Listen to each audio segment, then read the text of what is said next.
it's Gina with WTI. Do you want to update the look in your home with minimal effort? When I saw these wall panels from Urban Decor, I knew that they were exactly what I was looking for.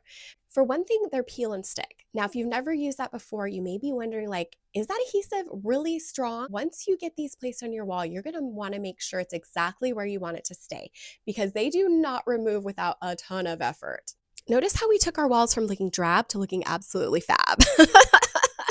So I had so much fun brainstorming about how I was going to use the patterns on these to create the perfect wall. What I did was I laid out the panels on the floor first to decide how I wanted them to line up and where I wanted them to go on the wall. Then I went ahead and peeled back the adhesive and just stuck them right on. It could not have been easier. Also, all I needed was a pair of heavy-duty scissors in order to shorten them. I love that they appear to be textured, but really they're completely flat. But it makes for a really interesting look that I just love. Each box comes with enough panels to cover 18 square feet. And for the two sections I used the boards on, I used almost 2 whole boxes. I'm so impressed by the quality and the look of these boards. They have been perfect. I can't recommend them enough, and that's my point of view.